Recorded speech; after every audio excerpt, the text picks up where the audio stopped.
लीजिए सुनिए रविन्द्रनाथ टैगोर के लिखे उपन्यास गोरा के 43वें भाग को मेरी यानी समीर गोस्वामी की आवाज में।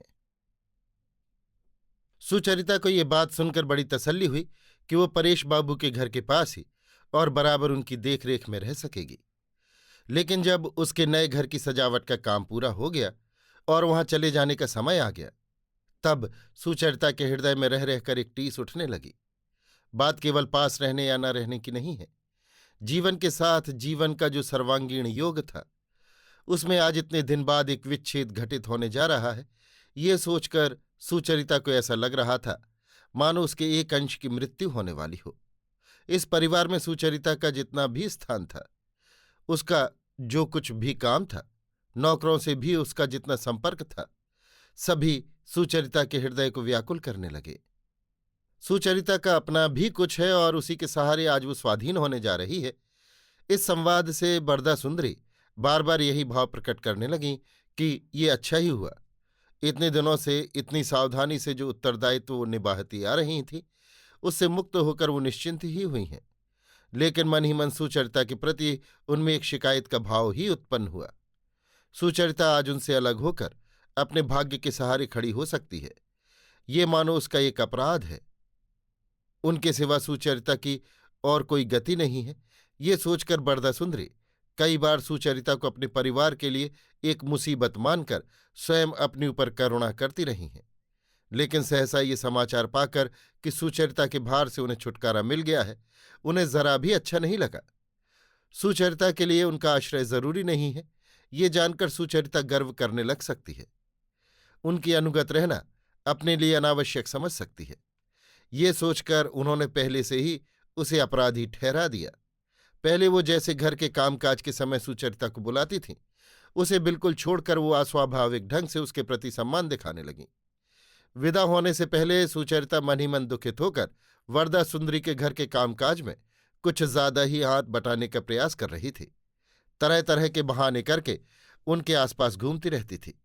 लेकिन वरदा सुंदरी कुछ ऐसा भाव दिखाकर कि कहीं सुचरिता का सम्मान न हो जाए, उसे दूर ही दूर रखती थी। इतने दिनों से जिन्हें मां कहती हुई, जिनके पास रहकर सुचरिता बड़ी हुई है, आज विदा के समय भी उन्होंने अपने मन को प्रतिकूल कर लिया। इसकी व्यथा सुचरिता को सबसे अधिक कष्ट दे रही थी। सुचरिता के साथ ही लावण्य, लता, ललिता और लीलावती घूमने लगीं। वे बड़े उत्साह के साथ सुचरिता का नया घर सजाने को गईं, किंतु उस उत्साह के भीतर गुप्त वेदना के आंसू थे। इतने दिन तक सुचरिता किसी न किसी ढंग से परेश बाबू के छोटे बड़े कितने ही काम कर दिया करती थी। कभी फूलदानी में फूल सजा कर रखती, टेबल के ऊपर पुस्तकें संवार कर रख देती और उनका बिछौना अपने हाथ से धूप में सूखने को रख देती थी। नित्य स्नान के समय उनको समय का स्मरण करा दिया करती थी। इन कामों को करके वो कभी अपने मन में अभिमान न करती थी। सुचरिता आजकल जब परेश बाबू के कमरे का कोई साधारण काम करने को आती थी, तब वो काम परेश बाबू की दृष्टि में बहुत बड़ा दिखाई देता था और इससे उनके हृदय में विशेष संतोष उत्पन्न होता था। ये काम अब दूसरे दिन दूसरे के हाथ में होगा, ये सोचकर सुचरिता की आंखों में आंसू भर आते थे। जिस दिन दोपहर को भोजन करके सुचरिता के नए घर में जाने की बात थी, उस दिन सवेरे परेश बाबू ने अपने सूने कमरे में उपासना करने के लिए जाकर देखा कि उनके आसन के आगे की भूमि को फूलों से सजाकर सुचरिता वहीं एक कोने में उनके आने की प्रतीक्षा कर रही है। उपासना समाप्त हो जाने पर जब सुचरिता की आंखों से आंसू गिरने लगे, तब परेश बाबू ने कहा, बेटी रोती क्यों हो? पीछे की ओर घूम कर देखो, आगे का मार्ग तय करने की चेष्टा करो। संकोच करने की आवश्यकता नहीं। जैसा समय आ पड़े, सुख या दुख जो तुम्हारे सामने आ जाए, उन सबों को चुपचाप सह लिया करो और अपनी शक्ति के अनुसार जहां तक हो सके अच्छा काम करो। मन में खेद को कभी ना आने दो। प्रसन्न रहना ही जीवन का मुख्य उद्देश्य है। ईश्वर को संपूर्ण रूप से आत्मसमर्पण करके उन्हीं को अपना एकमात्र सहायक समझो। इससे भूल होने पर भी लाभ के मार्ग से विचलित न हो सकोगी और अपने को पूर्ण रूप से ईश्वर को समर्पित न करके अन्यत्र मन लगाओगे तो तुम्हारे सब काम कठिन हो जाएंगे। ईश्वर ऐसा ही करें जिसमें तुमको हमारे साधारण आश्रय की आवश्यकता न हो। उपासना के बाद दोनों ने बाहर आकर देखा कि बैठने के कमरे में हारान बाबू प्रतीक्षा किए बैठे हैं। सुचरिता ने आज किसी के विरुद्ध मन में किसी तरह का विद्रोह भाव न रखने का प्रण करके हारान बाबू को नम्रतापूर्वक नमस्कार किया। हारान बाबू ने अपने को अत्यंत दृढ़ करके गंभीर स्वर में कहा, सुचरिता, इतने दिन तक तुमने जिस सत्य का आश्रय किया था उससे आज पीछे हट रही हो। ये हम लोगों के लिए बड़ी शोक का अवसर है। सुचरिता ने कुछ उत्तर न दिया, किंतु जो रागनी उसके मन के भीतर शांति और दया के साथ मिश्रित होकर बज रही थी उसमें कुछ बेसुरी आवाज आ पड़ी। परेश बाबू ने कहा, अंतर्यामी भगवान जानते हैं कि कौन आगे बढ़ रहा है और कौन पीछे हट रहा है। बाहरी बातों का विचार करके हम लोग वृथा उद्विग्न होते हैं। हारान बाबू ने कहा, तो क्या आप कहना चाहते हैं कि आपके मन में कोई आशंका नहीं है और आपसे पश्चाताप का भी कोई कारण नहीं है? परेश बाबू ने कहा, हारान बाबू, काल्पनिक आशंका को मैं मन में जगह नहीं देता और अनुताप का कारण होना तभी मानूंगा जब मन में अनुताप उत्पन्न होगा। हारान बाबू, यही जो आपकी कन्या ललिता अकेली विनय बाबू के साथ स्टीमर पर चली आई, क्या ये भी काल्पनिक है? सुचरिता का मुंह क्रोध से लाल हो गया।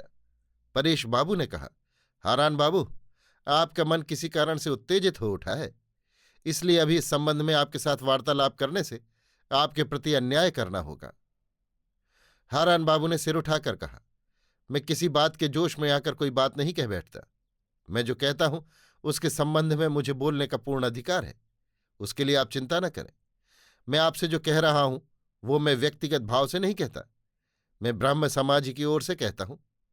ना कहना अन्याय होगा, ये समझकर ही मैं ये कहता हूं कि यदि आप आंख मूंद कर न चलते तो विनय बाबू के साथ जो ललिता अकेली चली आई, इस एक घटना से ही आप समझ जाते कि आपका ये परिवार ब्राह्म समाज के लंगर को तोड़कर बह जाने का उपक्रम कर रहा है।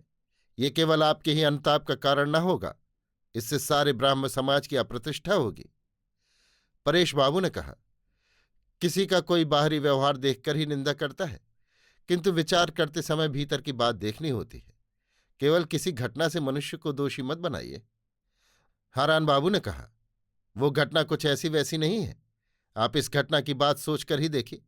आप ऐसे वैसे लोगों को अपने घर में आत्मीय भाव से ग्रहण करते हैं जो आपके घर के लोगों को अपने समाज से दूर ले जाना चाहते हैं। दूर ले ही तो गए, क्या ये आपको सूझता है? परेश बाबू ने कुछ रुष्ट होकर कहा, आपकी सूझ विलक्षण है, आपके साथ मेरा मन कैसे मिलेगा? हारान बाबू, सही है, नहीं मिलेगा, किंतु मैं सुचरिता को ही साक्षी मानता हूं। वही सच सच कहे, कुछ दिन से ललिता के साथ विनय का जो संबंध हुआ है वो क्या केवल बाहरी संबंध में है? क्या इस संबंध में आंतरिक भाव नहीं पाया जाता? सुचरिता, तुम कहाँ चली? तुम्हारे चले जाने से काम नहीं बनेगा, इस बात का जवाब देना होगा। ये साधारण बात नहीं है। सुचरिता ने झिड़क कर कहा, साधारण हो चाहे ना हो, इससे आपको क्या? इसमें आपको कुछ कहने का अधिकार नहीं है। हारान बाबू ने कहा, अधिकार न रहने पर मैं चुप न बैठा रहता, बल्कि इसका ख्याल भी करता। समाज को तुम लोग भले ही न मानो, किंतु जब तक तुम लोग इस समाज में हो तब तक समाज तुम लोगों का विचार करेगा ही। तुम समाज के विरुद्ध कोई काम न कर सकोगी। ललिता बवंडर की तरह घर में प्रवेश करके बोली, यदि समाज ने आपको विचारक के पद पर नियुक्त किया हो तो समाज से बाहर हो जाना हम सबके लिए अच्छा होगा। हारान बाबू ने कुर्सी से खड़े होकर कहा, आपके आने से मैं बहुत प्रसन्न हुआ। आपके संबंध में जो नालिश दायर है उसका विचार आपके सामने ही होना ठीक है। क्रोध से सुचरिता की भौहें तन गईं। उसने कहा, हारान बाबू, आप अपने घर में जाकर अपना इजलास करें। गृहस्थ के घर में आकर आप बढ़ चढ़कर बोले, उसकी निंदा करें। आपके इस अधिकार को हम लोग किसी तरह नहीं मानेंगे।